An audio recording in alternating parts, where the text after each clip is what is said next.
요. 인생사 세옹지마라더니 이런 일이 있을 줄은 상상도 못했네요. 홀어머니 밑에서 어렵게 자라와 홀대하는 시모와 전 남편에게서 벗어나기까지의 일을 들어주실래요? 물론 세상에 완벽한 가족은 없다고 생각해요. 편모 슬아에 어렵게 자라면서도 항상 그런 생각으로 스스로를 위로하며 컸죠. 저라고 원해서 홀어머니 밑에서 큰 건 아니잖아요. 또한 모든 사람들이 그렇듯 가족은 원한다고 가질 수 있는 것도 아니고요. 그런데 시댁 식구들, 특히 시모는 그걸 가지고 매번 무시하고 홀대하기 일쑤였죠. 이렇게 말하면 그렇게 당할 것 뻔히 알면서 왜 결혼했냐고 묻는 사람도 있어요. 뭐 다들 그렇듯 남편이 지켜줄 거라는 그런 멍청한 생각을 하고 있었던 거죠. 나중에 한 사실이지만 남편이 저 아니면 안 된다고 시댁에 아주 난리를 피웠더라고요. 왜 그렇게 할 정도였는지 알게 된 건 나중이지만 만약 그때 헤어졌더라면 이런 꼴을 보지 않을 수 있었을까요? 글쎄요, 모르겠어요. 다른 집안이었다면 달랐을까 하는 그런 생각도 이전에는 많이 했지만 이젠 더 이상 안 하려고요. 내가 정말 며느리에 대해선 할 말이 많은 사람이야. 너 같은 며느리 들일 생각 정말 추호도 없었거든. 우리 아들이 뭐가 모자라니?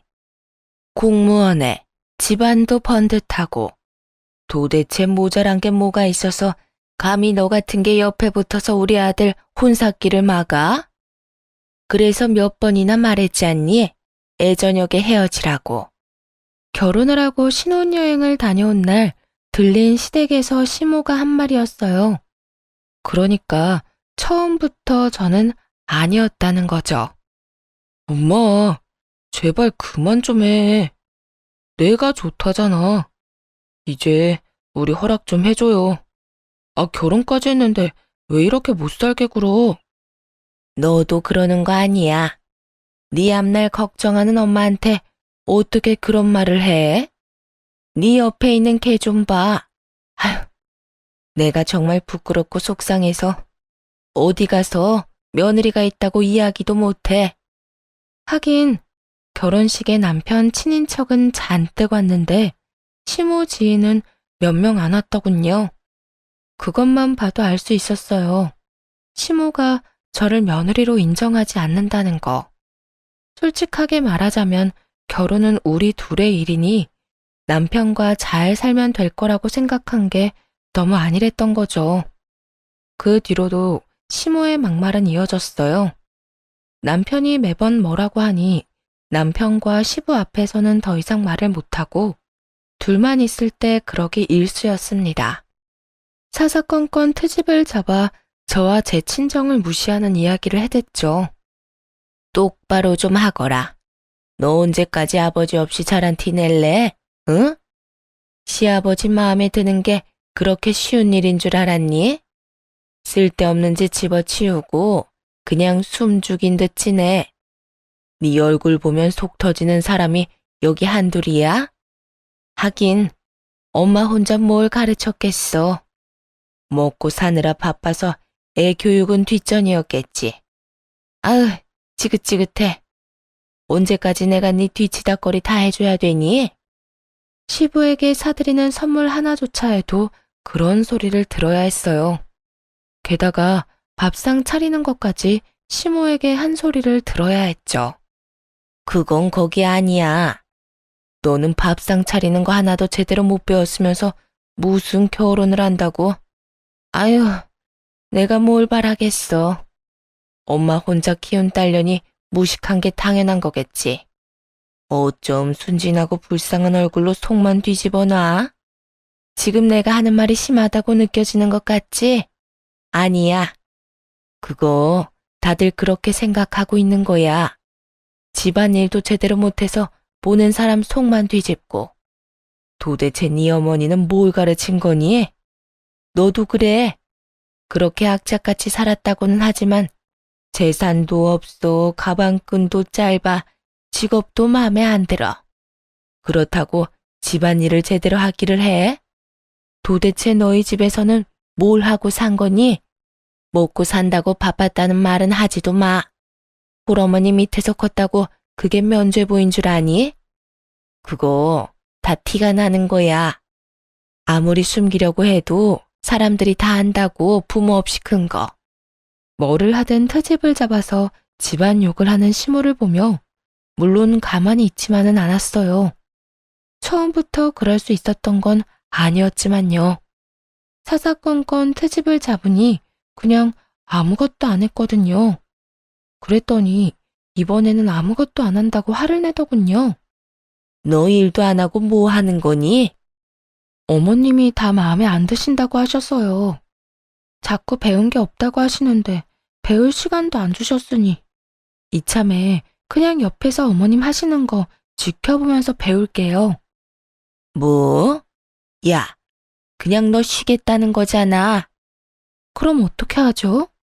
어머님은 제가 하는 모든 게 마음에 안 드시니 그냥 어머님이 하시는 게 나을 것 같은데요. 어머니도 마음에 안 드는 것 보면서 계속 입 아프게 말씀하시는 것보다는 낫지 않겠어요?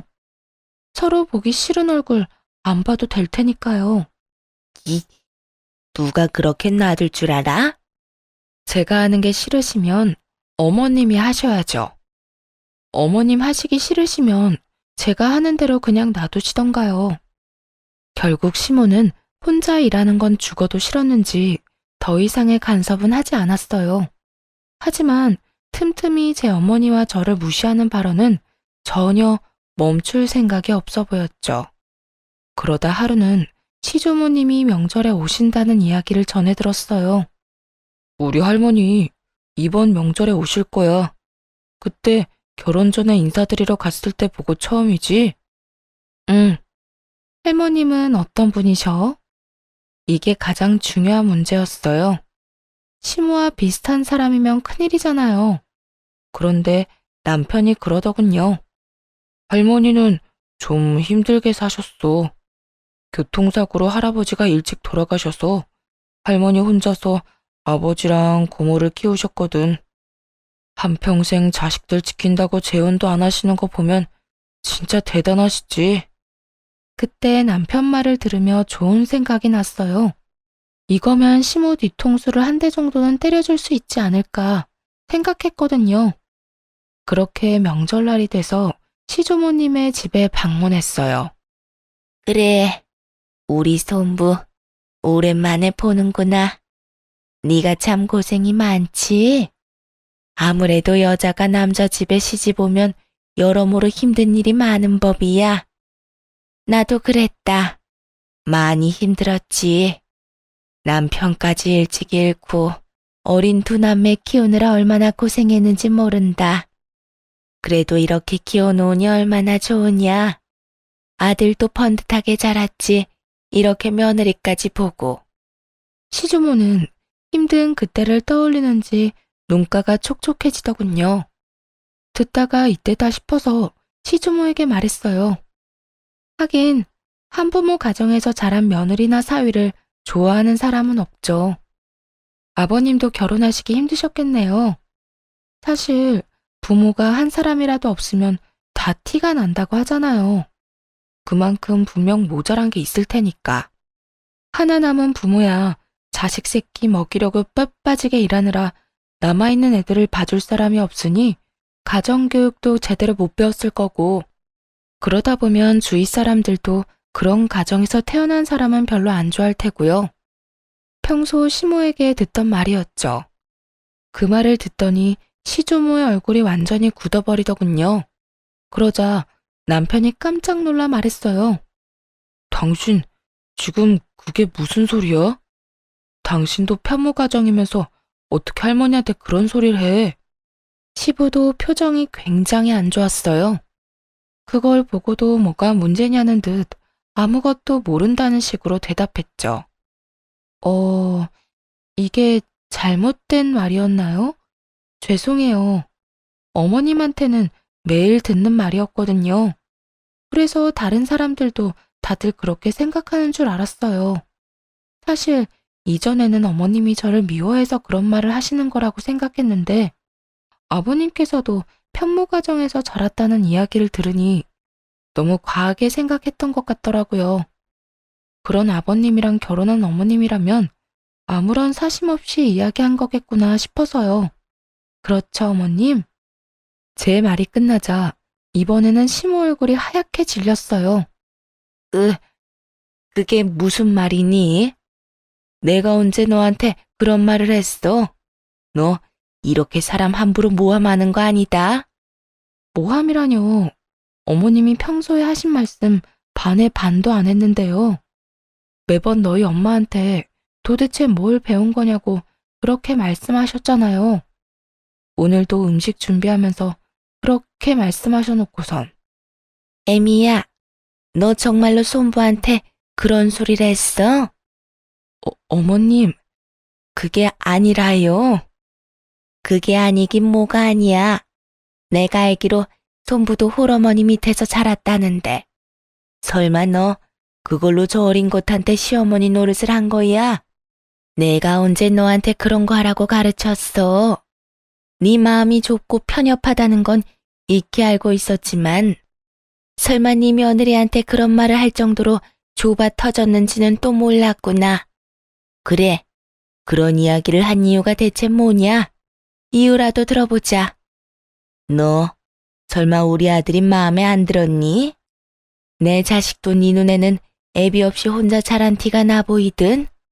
그래서 마음에 안 든 거라도 있어서 그런 말을 한 게야? 어머님, 아니에요. 설마 그런 생각을 하고 있었겠어요? 그냥 저는 며느리로 들어온 애가 생각했던 것보다 못 미치는 애라. 결혼은 네 아들이 하지 네가 하는 게 아니잖아. 그리고 말이다. 정말 평소에 그런 생각을 안 했으면 어떻게 그런 말이 그렇게 술술 쉽게 나왔겠어? 정말 이런 애인지 몰랐다. 내 앞에서는 항상 웃으며 살랑거리더니 마음속에는 그런 고약한 심보를 갖고 있었어.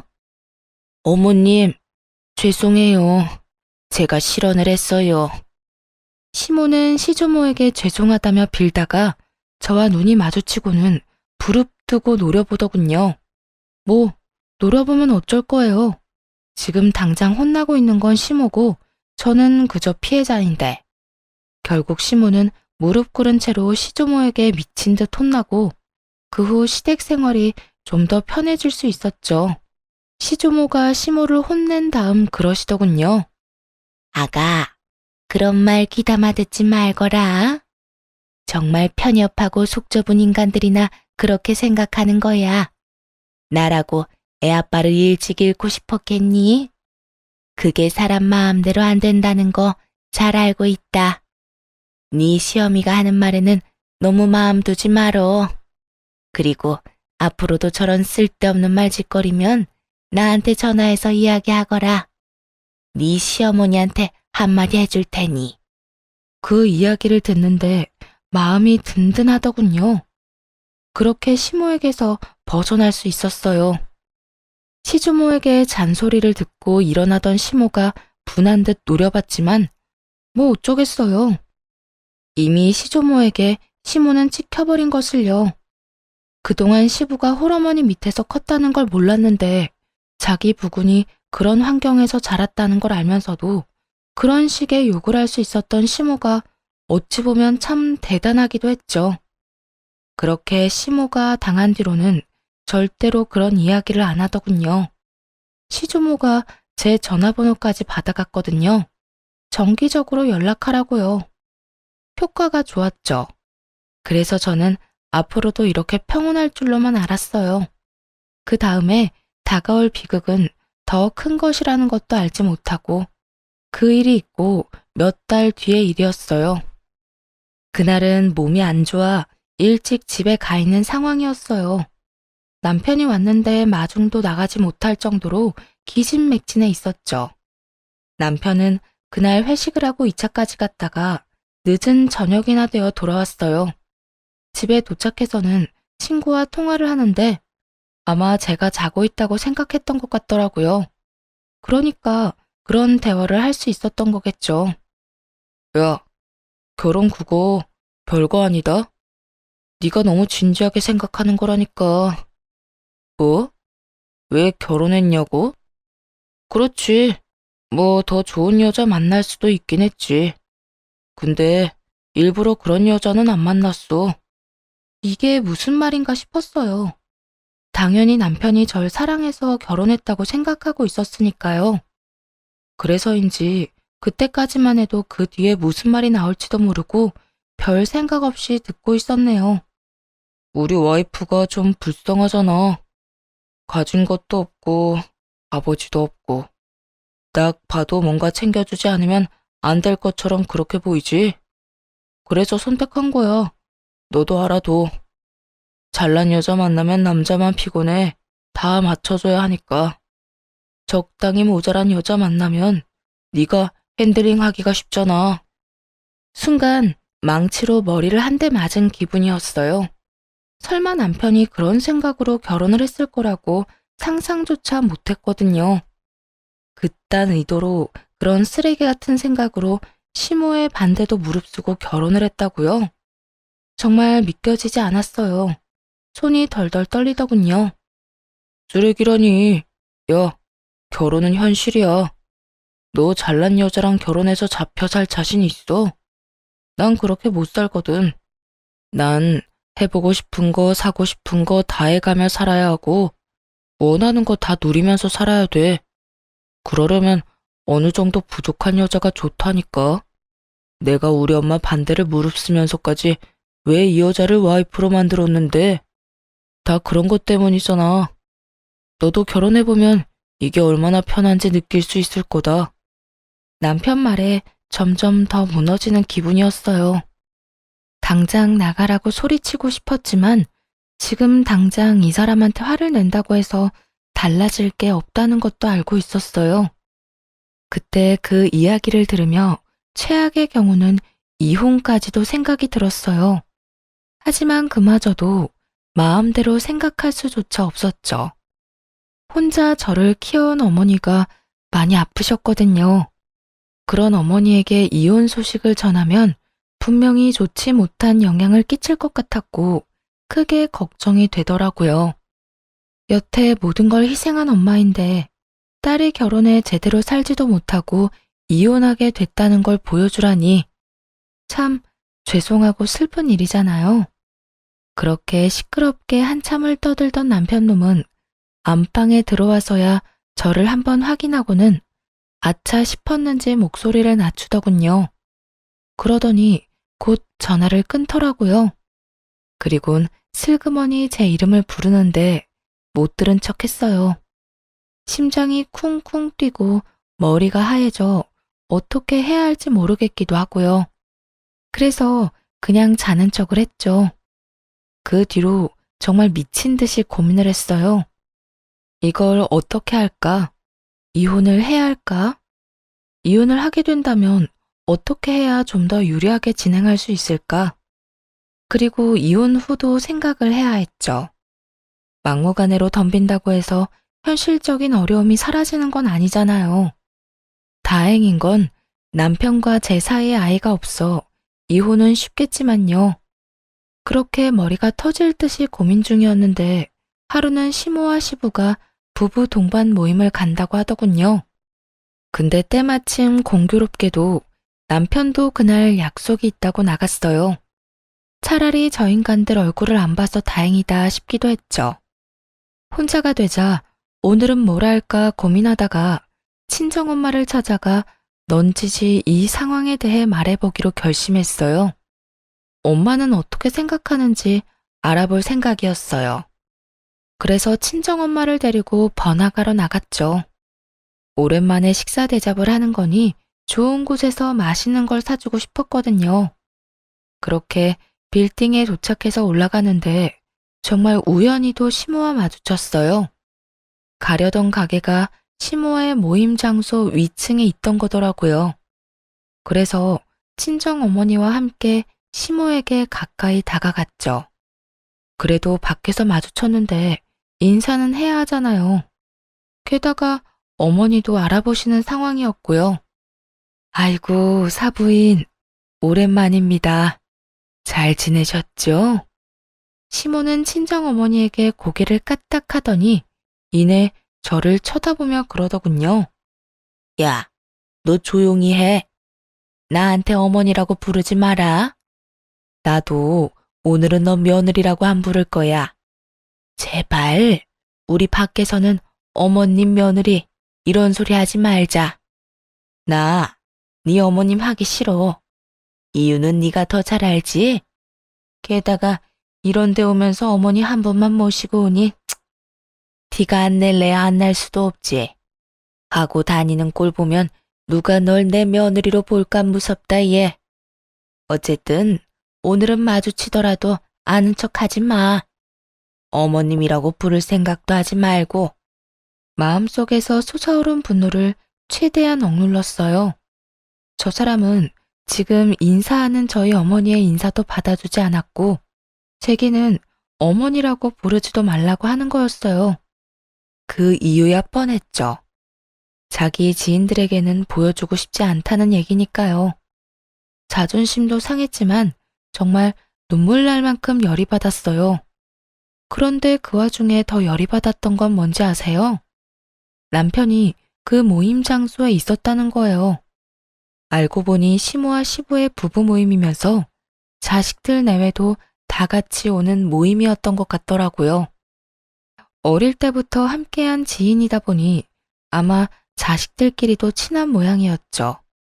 그런데 며느리인 저는 쏙 빼놓고 아들놈만 데려간 걸 보니 정말 뒤통수 맞은 기분이었네요. 게다가 이런 장소에 가면서 한마디 말도 없었던 남편에게도 마지막 정이 다 떨어지는 순간이었어요. 정말 그나마 남아있던 잔정도 말이죠. 예, 너희 시어머니 저기다 무슨 소리니? 왜 아는 척을 하지 말래? 너 혹시 결혼하고 무슨 일이 있었어? 아니야. 엄마 먼저 위에 가서 잠깐 있어. 아버님한테 인사만 하고 갈게. 저런 말을 듣고 엄마에게도 이런 꼴을 보이고서 이대로 그냥 갈 생각은 눈꼽만큼도 없었거든요.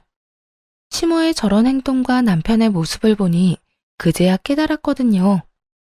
여기서 아무리 더 불행해진다고 한들 저 인간들이랑 같이 살면 그거야말로 더 불행하면 불행했지 나아지진 않겠구나라는 걸요. 거기까지 생각하고 일부러 시부를 찾아갔어요. 시부를 찾는 건 쉬운 일이었어요. 남들보다 키가 크셨거든요. 그 연세치고는. 성큼성큼 걸어가서 지인들과 함께 있던 시부에게 인사를 했어요. 안녕하세요, 아저씨. 제 호칭에 시부가 경악하더군요. 당황하며 제게 말했어요. 아가, 갑자기 웬 아저씨냐? 아, 방금 이 앞에서 시어머니를 만났는데 어머님이라고 부르지 말라고 하시더라고요. 절 며느리라고 소개하기 싫으신 것 같아서요. 그런데 그런 상황에서 아버님을 아버님이라고 부르면 어머님이 얼마나 황당하시겠어요. 그래서 어쩔 수 없이 아버님을 아저씨라고 불렀어요. 죄송해요. 그런데 어머님도 참 너무하시네요. 아무리 제가 탐탁지 않다고는 하셔도 그렇지 제 어머니의 인사까지 그렇게 무시할 필요가 있었을까요? 그 말에 시부 얼굴이 순식간에 당황으로 변하더군요. 설마 사부인이 보는 앞에서 너한테 그런 이야기를 한 건 아니지? 저희 어머니 보는 앞에서 말씀하셨고요. 저희 어머니 그거 다 들으셨어요. 이젠 저도 어떻게 해야 될지 모르겠네요. 제 이야기를 들은 시부가 노발대발하며 시모를 찾더군요. 그 덕에 남편도 시부가 있는 곳을 찾아왔어요. 그리고는 제가 여기 있는 것을 보고 깜짝 놀라더군요. 당신이 왜 여기 있어? 왜? 내가 오면 안 되는 곳에 왔어?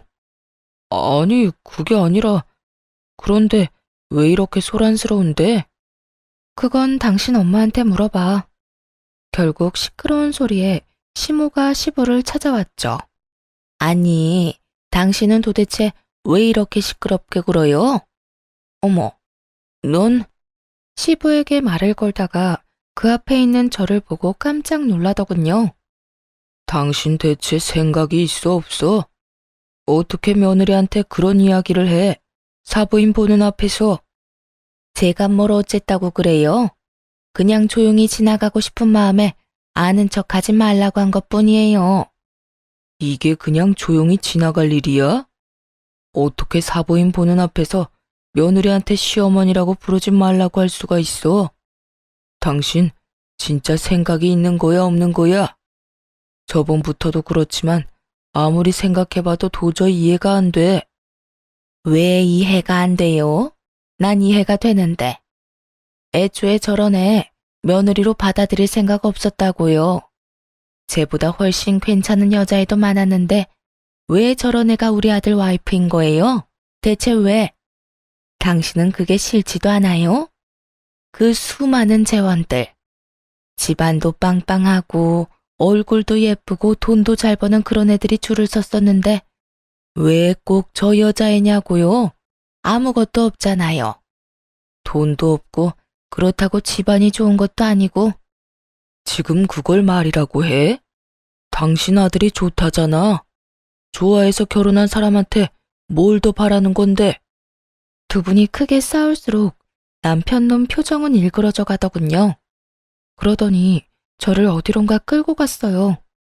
그렇게 조용한 곳에 도착하고서 곧 따지듯이 묻더군요. 아무리 그래도 그렇지. 사람이 이렇게 많은데 어떻게 두 분 싸움을 붙일 수가 있어? 너 이거밖에 안 되는 애였어? 이야기를 다 듣긴 들은 거야? 내가 당신 어머니한테 어떤 취급 받았는지 당신이 알고 그런 소리 하는 거냐고. 엄마가 당신한테 그런 얘기하는 거 하루 이틀 일도 아니잖아. 그거 하나를 못 참아서 이런 일까지 벌이는 거 넌 너무하다고 생각하지 않아? 우리 가족한테 미안하지도 않냐고. 내가 뭘 미안해해야 하는데? 너희 어머니한테 어머님이라고 안 부른 거? 아버님한테 아저씨라고 부른 거? 그럼 아는 척 하지 말라는데 무시하고 왔어야 했어? 놀란 우리 친정엄마 놔두고? 너야말로 나한테 미안하지도 않아? 넌 왜 나한테 거짓말하고 여기 왔는데? 너도 내가 마누라인 거 어디 가서 말하기 싫어? 그건 엄마가 이야기하지 말라고. 이런 행동이 문제인 거야. 그럼 당신 엄마가 당신더러 나랑 이혼하라고 하면 당신은 이혼하겠네? 그건 아니지. 내가 당신하고 결혼하려고 얼마나 애를 썼는데. 당신도 알잖아. 내가 엄마 설득한 거. 그래. 그래서 내가 등신같이 그거 믿고 당신이랑 결혼했지. 근데 너도 너희 엄마랑 똑같아. 너 얼마 전에 나 자는 줄 알고 신나게 떠들더라. 내가 불쌍해서 결혼했다며? 어느 정도 부족한 게 있어야 말 잘 듣는다고. 네 이상형에 대해서 잘 들었어. 그런데 그렇게 부족한 여자라도 이혼은 요구할 수 있지. 내가 그간 너희 엄마한테 무시당하면서 이혼 생각 안 해봤을 것 같아? 그런데 참았어. 근데 오늘 우리 엄마도 똑같이 무시당했거든? 그건 못 참겠더라. 그래서 너랑 이혼하려고. 당신 엄마 그렇게나 며느리가 싫다는데 내가 때려치울게. 그게 너도 좋잖아. 그러니까 너도 아웃이야. 야, 네가 뭔데 나한테 아웃이니 많이 해. 너 따위가 나한테. 그래, 너한테 나는 그따위지. 더 좋은 여자 만나서 살면 되잖아. 왜 그따위 여자한테 매달려? 왜? 너무 잘난 여자 만나면 맥도 못 추릴까봐 그래? 너무 돈 많은 여자 만나면 네 맘대로 못할 것 같아서 그러냐고. 나같이 부족한 여자 만나야 네 맘대로 살 수 있으니까. 이런 인성 파탄자 같으니 그걸 사랑이라고 믿은 내가 미친년이지. 야, 말이 심하잖아.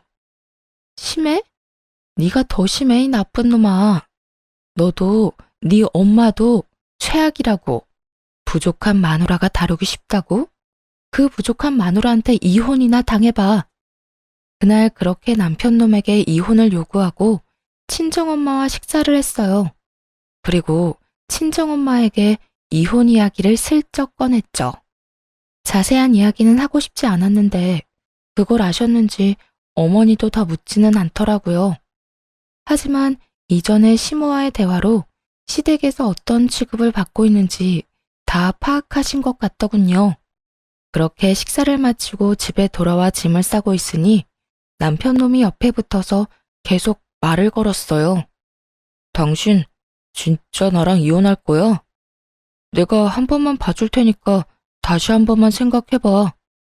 난 당신이랑 이혼 못해. 내가 지금 당신이랑 이혼해봐.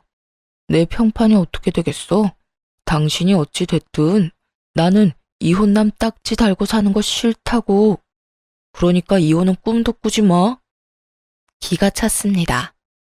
이혼을 하기 싫다는 남편놈의 이유는 자기 평판 때문이었어요.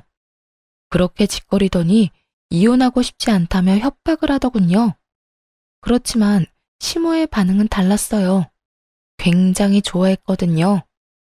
짐을 싸는데 기분이 정말 더럽더라고요. 그리고 오기도 생겼죠.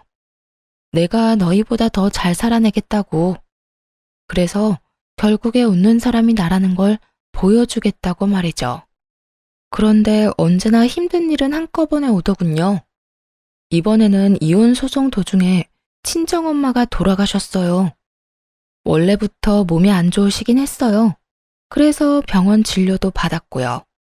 그런데 시모와 마주치고 저의 상황에 대해 아신 뒤로 컨디션이 급격히 안 좋아지시더니 그렇게 손 쓸 틈도 없이 돌아가셨죠. 너무 힘들었어요.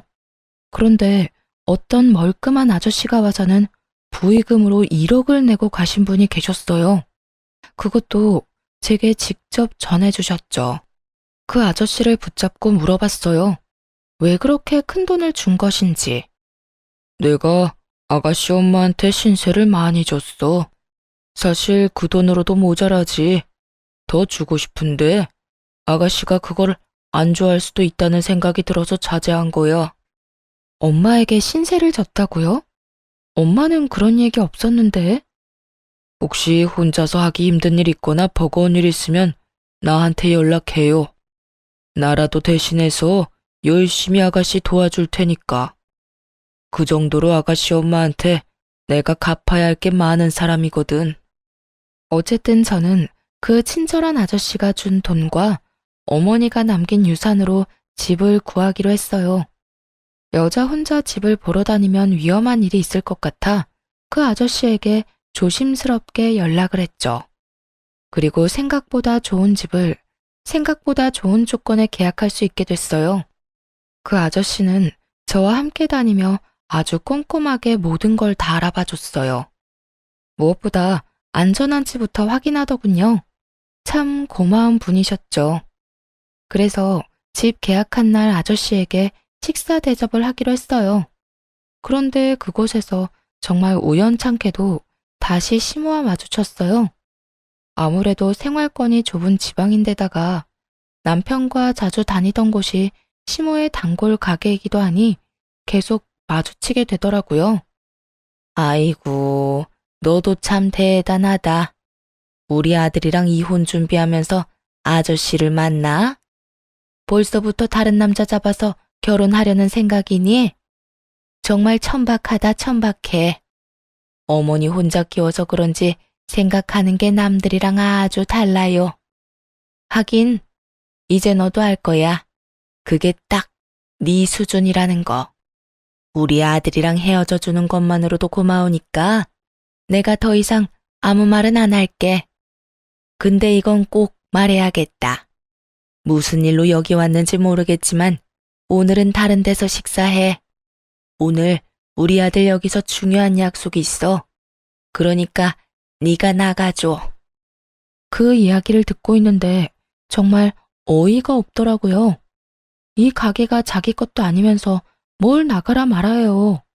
한마디 하려는데 옆에 있던 아저씨가 참지 못하고 나섰어요. 아줌마는 뭔데 우리더러 나가라고 하는 겁니까? 아줌마가 이 가게 사장님이라도 돼요? 사장은 아니지만 이 애랑 내가 그리 좋은 사이는 아니거든요. 그리고 그쪽도 딸 같은 애 데리고 이런 데 와서 밥 먹고 그러는 거 좀 그렇지 않나? 남들 보기 얼마나 부끄러운지도 모르고 하긴 그런 짓 저지르는 사람들은 부끄러움도 모르더라. 저 아저씨를 싸잡아 모욕한 시모의 입은 정말 한 대 쳐주고 싶을 만큼 얄미웠어요. 제가 여기 사장 지인입니다. 아주머니야말로 정신이 나갔네. 나랑 이 아가씨가 어떻게 그런 사이로 보여요? 뭐 눈엔 뭐만 보인다더니 생각하는 것도 천박한 것이. 아가씨는 대체 이런 사람이랑 어떻게 아는 사이야? 지금 이혼 소송 중인 전 남편 어머니예요. 아, 이 아줌마가 아가씨 엄마를 무시했다던 그 사람이에요? 아가씨도 무시하고? 네, 저희 엄마가 인사하셨는데 인사도 다 무시하고 엄마 보는 앞에서 저한테 어머님이라고 부르지 말라고 너 같은 며느리 부끄러워서 어디 내놓기 힘들다고 그렇게 말씀하셨던 그분이세요. 제 말이 끝나자마자 아저씨는 시모를 아래 위로 훑어봤어요. 그런데 시모도 지지 않고 아저씨를 아래 위로 훑어보더군요. 그러더니 아저씨 하는 말은 싹 다 무시하고 저한테 이야기하더군요. 안 나갈 거면 우리 아들 방해나 하지 마. 우리 아들 오늘 선 보는 자리야. 선볼 여자분 집안이 빵빵한가 보죠. 빵빵하다 마다. 부모님이 의사야. 그것도 꽤나 큰 병원에 계시고 너하고는 비교조차 안 되지. 그럼 학교도 좋은데 나왔겠네요. 당연한 얘기 아니니? 인서울의 유명한 대학 나와서 해외 유학까지 한 채원이야. 한마디로 엄청 잘난 여자란 얘기네요. 뭐 어차피 안 될 것 같은데 잘해보세요. 제가 그렇게 말하자 저에게 따지고 싶어 하던 시모가 입구 쪽을 보고 살짝 눈이 굳었어요. 며느리감으로 시모가 점 찍어 놓은 여자가 들어오고 있었던 거죠. 시모는 제게 한마디도 없이 후다닥 그 여자가 들어오는 곳으로 향했어요. 그걸 뒤로 하고 아저씨와 식사를 하고 이야기를 나누고 있었어요. 그런데 예상보다 일찍 남편의 선자리가 끝났더군요. 게다가 주선자들이 있는 상태로 말이죠. 여자 쪽 사람들이 나가자마자 시모가 제게 왔어요. 도대체 이게 다 무슨 일이냐? 너 뭔가 알고 있지? 마지막에 그 아가씨 오기 전에 너 나한테 뭐라고 했잖아. 그런데 시모가 그런 이야기를 하는 도중 남편 놈이 저를 알아보고는 딱 달려오더군요. 당신도 여기 있었어? 날 봤으면 아는 척 해야 될 거 아니야. 그리고 옆에 이 아저씨는 누군데? 너 설마 그동안 다른 남자 만났어? 너 우리 이혼 소송 기간이라도 다른 남자 만나면 유책 배우자 되는 거 몰랐어? 와, 너 진짜 웃긴다. 얌전한 고양이가 부뚜막에 먼저 올라간다더니. 이 녀석아, 좀 가만히 있어봐. 엄마 이야기하잖아. 어서 이야기해봐. 너 도대체 뭘 아는데? 저 여자가 우리 아들 싫다고 할 줄 알았느냐고. 어머님은 아드님을 정말 모르시네요.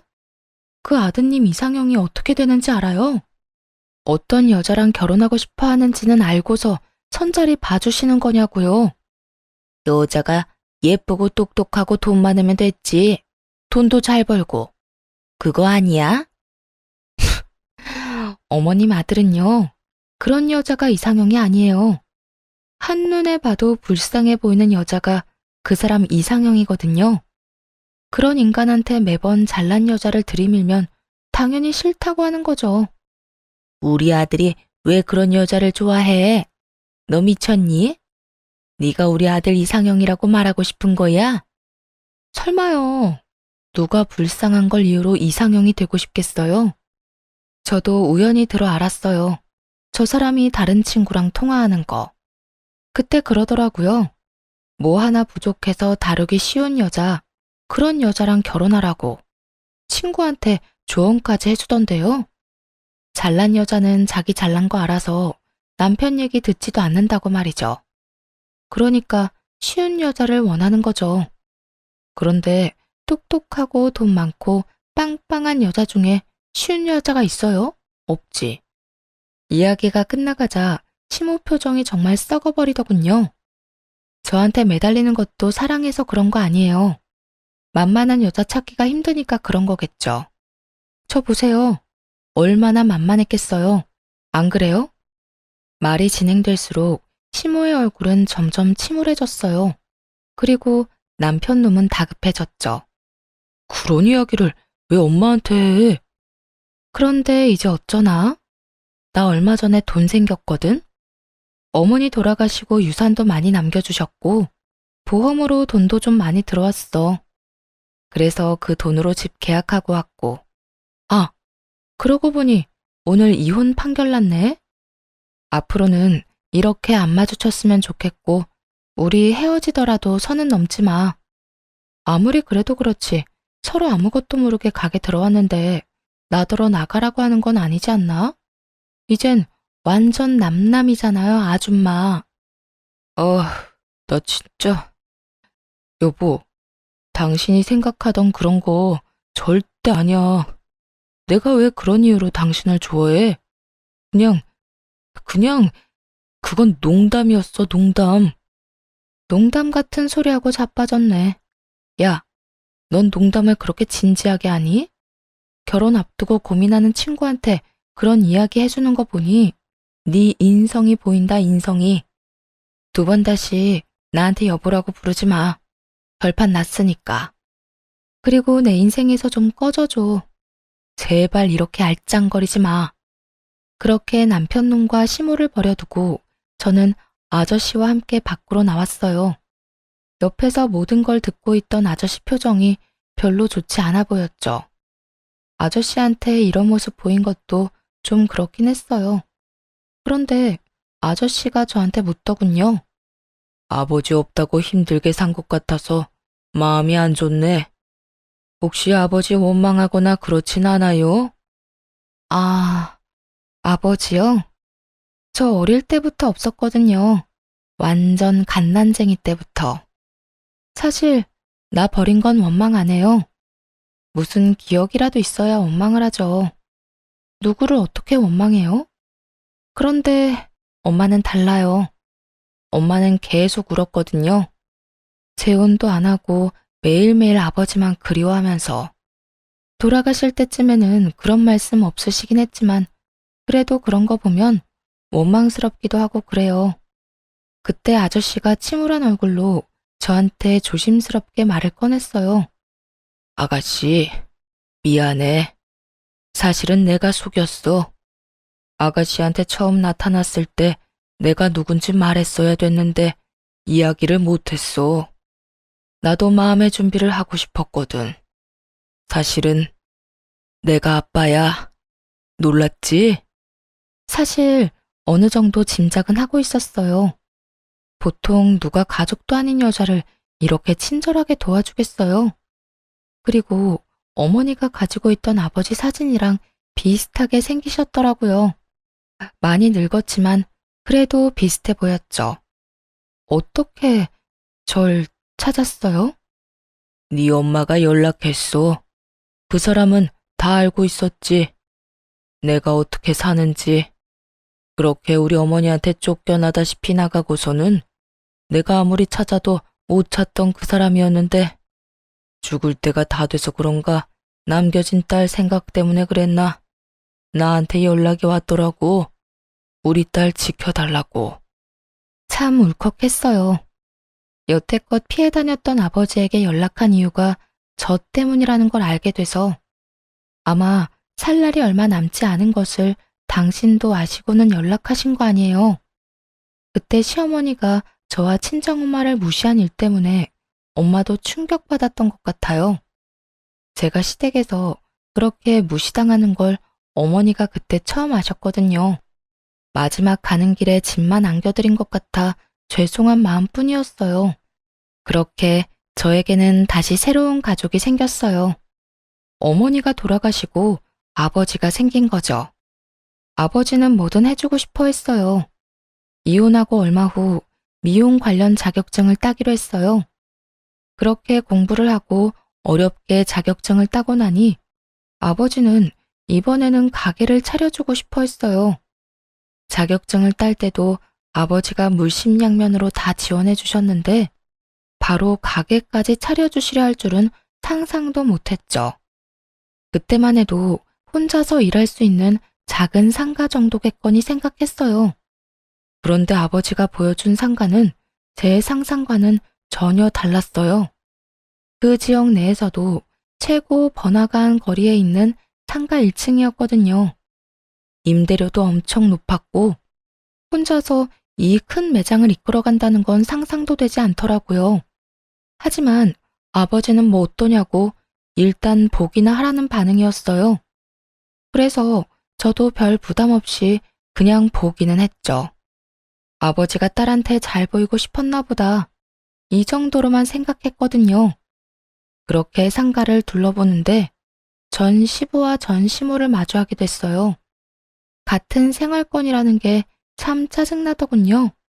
이렇게 마주치는 일이 있으니까요. 네가 여기는 웬일이냐? 상가를 볼 일이 뭐가 있어? 돈도 없고 아무것도 없는 게 여기 와서 허세나 피우고 있니?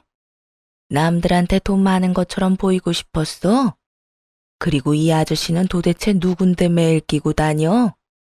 우리 아들이랑 이혼하고 이런 늙은 아저씨랑 만나고 다니는 거야? 정말 네 수준도 알만하다 알만해. 그런데 전 시모 옆에 있는 전 시부 표정이 조금 이상하더군요.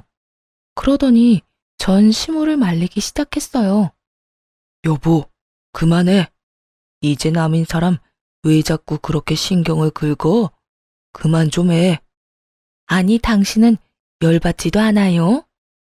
우리 아들이랑 이혼하고 벌써 저런 늙은 남자 물어서 동네를 돌아다닌다는 게 전 정말 짜증나요. 그래, 얘. 너랑 정말 잘 어울린다. 어쩜 얘나 지금이나 변한 게 없어.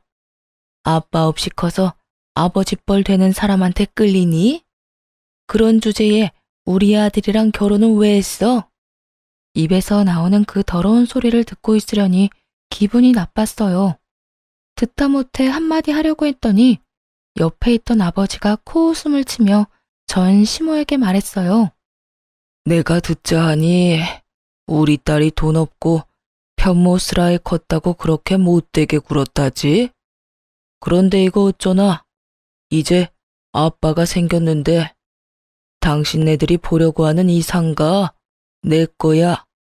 당신들이 들어와 있는 이 빌딩도 내 거라고. 나는 내 거 당신 같은 인간들한테 빌려줄 생각 요만큼도 없어. 내 거는 우리 딸 거지. 이 빌딩도 마찬가지고. 나 죽으면 우리 딸이 가질 건데 어때요 기분이? 아까워서 죽을 것 같지? 한 달만 참았으면 이 재산도 당신 아들한테 돌아갔을지도 모를 거 생각하니까 눈앞이 빙글빙글 돌지. 사람 괴롭히면서 나쁘게 군 죄값 받는다고 생각해.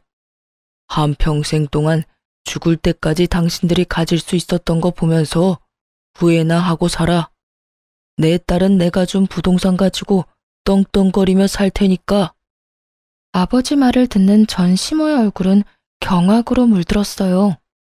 아무것도 없는 빈털터리에 이혼한 전 며느리가 갑자기 건물주의 딸이 되어 나타난 거나 다름없잖아요.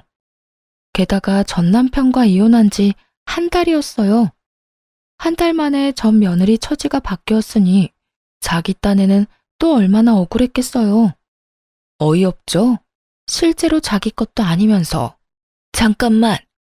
진짜야? 진짜로 너희 아버지야? 이 빌딩 주인이고? 나한테 거짓말하는 거 아니지? 그때 아버지가 관리인을 불렀어요. 여기 있는 사람들 내보내요. 속 시끄러운 인간들이니까. 진짜로 경비원들과 관리인들이 전 시부와 전 시모를 내보내기 시작했어요. 그때가 되니 전 시모 얼굴이 완전히 놀라버리더군요. 그렇게 가게 밖으로 쫓겨나간 전 시부와 전 시모는 서로 탓하며 싸우기 시작했어요. 당신은 제발 그 성격부터 좀 고쳐. 저번에도 사람들 보는 앞에서 며느리한테 그딴 짓 해서 사람들이 우리를 우습게 하는데 지금도 봐. 당신 때문에 원하던 상가도 계약 못하게 됐잖아. 아니, 일이 이렇게 된 게 제 잘못이에요? 걔가 갑자기 웬 남자 끼고 돌아다니니까 그냥 궁금해서 그런 얘기 한 거지. 그건 이야기가 아니라 모욕이지. 그리고 옆에 있던 사람이 아버지인데 그 아버지 앞에서 늙은 남자를 물었다느니 어쩌니 그런 소리를 해? 도대체가 정신이 제대로 박힌 거야? 어휴, 저놈의 옆에 내 입이 방정이지. 결국 나중에 전 시모가 어떻게 알았는지 저희 집에 찾아와서 저한테 사정사정 하더군요. 예, 아가. 내가 여태 너한테 그렇게 모질게 군 거 다 내가 잘못했다. 우리 아들도 그렇고 나도 그렇고 너 보내고 얼마나 후회하는지 모른다. 내가 앞으로는 절대 그런 짓 안 할 테니 다시 돌아와주면 안 되겠니? 저는 전 시모가 그렇게 굽실거리는 모습을 처음 봤어요.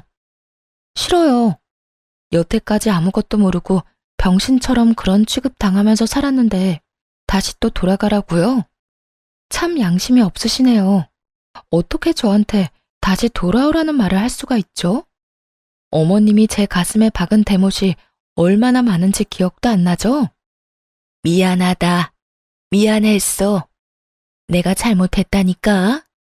죄송한데 헛소리는 그만 좀 하시고 저한테 와서 왜 이러는지 잘 알아요. 제가 아니라 제 아버지 재산이 탐나는 거겠죠. 그러니까 우리 아버지 말처럼 그냥 그렇게 평생을 후회하면서 사세요.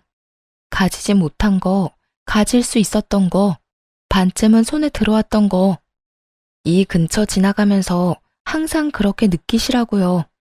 아참, 그리고 그렇게 원하던 돈 많고 집안 빵빵한 며느리 잘 찾아보세요. 아드님 정신머리로 어머님 원하는 며느리 만날 수 있으려나 모르겠지만요. 제발 어떻게 안 되겠니?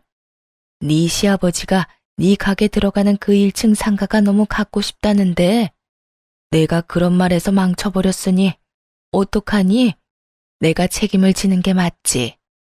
그럼 더 좋은 가게 알아보시면 되죠. 상가가 어디 거기뿐이에요. 한 번만 더 말도 안 되는 소리 짓거리면 정말로 이 근처에는 발도 못 디디게 해줄 거예요. 당신이 전 며느리한테 어떤 짓 했는지 내가 다 까발릴 거라고. 그런 소문나도 동네 돌아다닐 수 있는지 어디 한번 봅시다. 결국 제 말에 전 시모는 망연자실 앉아만 있더군요. 그런 전 시모를 내버려 두고 나왔죠. 이제 와서 욕심이 나긴 했나 보더라고요. 사촌이 땅을 사도 배가 그렇게 아픈데 이혼한 전 며느리가 알고 보니 긁지 않은 복권이었다는 걸 알았으니 이미 손안에 들어왔던 거나 마찬가지인 복권을 포기한 거나 다름없잖아요. 평생 그 생각으로 고통받으며 살 거 생각하니 웃겨서 웃음이 멈추질 않더군요. 그 뒤로 그 사람들 연락을 받은 적은 없어요. 제가 먼저 알아볼 생각도 없고요. 그냥 안 보고 사는 게 제일 낫다는 생각을 하고 있어요. 살다 보니 참 이런 일도 생기는군요. 홀가분하면서도 쓴웃음이 나오지만 그래도 탈출하고 나서는 마음이 훨씬 편해요. 아마 계속 참기만 하고 그 사람들과 살고 있었다면 언젠가 했던 생각처럼 불행했으면 불행했지 이런 날은 오지 않았을 거예요. 아버지를 만나 제 배경이 바뀐 것을 알고 전 시모의 태도가 바뀌었다 해도 그건 그거대로 기분이 좋지만은 않았을 거고요. 이제는